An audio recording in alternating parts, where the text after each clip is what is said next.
सभे मगहिया भाई बहन के भुलेटन काका के राम राम आथिन मगहिया खबर में सुनथिन देश दुनिया के खबर।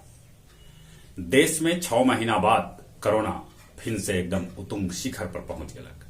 एक दिन में 2 अप्रैल के भेटायल 81,466 मरीज।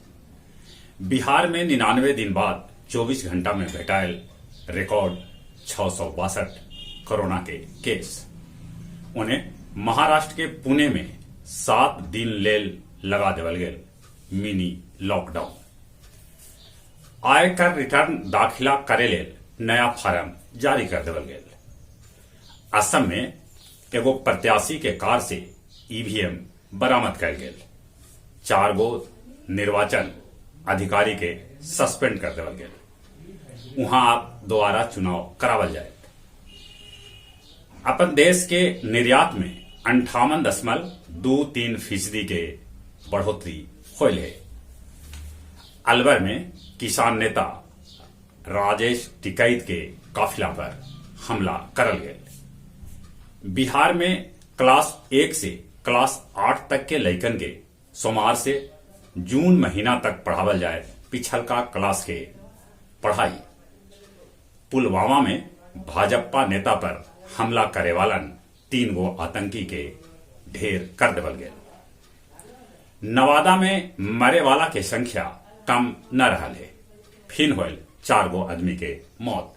अबले 16 आदमी के मौत हो गलक और 10 गो आदमी आओ जिंदगी और मौत से जूझ रहलन है। बिहार के मुख्यमंत्री नीतीश कुमार कहलका है कि नवादा में मौत के करल जाए जांच। पूर्वी ताइवान में पटरी से रेल उतर गलक, जेकरा में 48 आदमी के मौत के खबर है। म्यांमार में लोकतंत्र समर्थक करतन छापामार हमला, वहां इंटरनेट सेवा बंद कर देवल गेल। मंगल ग्रह से रोवर भेजल है कुछ अनोखा तस्वीर। पाकिस्तान में मजार बंद करे पर बवाल मच गल, जेकरा में खूब लात गुस्सा चलल। 50 से बेसी लोग जख्मी हो गलन। अमेरिका में गर्मी 111 बच्चर के रिकॉर्ड तोड़ दिलक। वहां पारा 33 के पार यही महीना में पहुंच गलक, जे सामान्य से 7 डिग्री बेसी है। गया गांधी मैदान में आज अंतर्राष्ट्रीय फैजान ए तबस्सुक कार्यक्रम के आयोजन करल जाए, जेकर तैयारी पूरा कर लेवल गेल है। बेलागंज के देवबिघा गांव में, बोधगया के झांझ गांव में, टेकारी के मुर्गिया बिघा गांव में आग लगे से खेत में गेहूं के तैयार फसल जर के खत्म हो गए। गया में कोरोना मरीज के संख्या 100 के पार पहुंच गलक। गुरारू के बरोरा गांव में 75 वर्षीय तुलसी महतो और उनकर पत्नी 70 वर्षीय रामशीला देवी के 21 दिन मौत हो गए। दोनों के 21 चिता पर दाह संस्कार करल गए। और अब कुछ खेल के समाचार।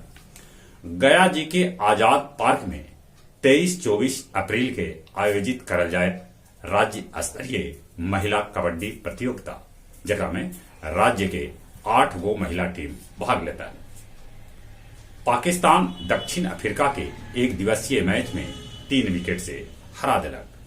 पाकिस्तान के कप्तान बाबर आजम बनौलन शानदार 103 रन।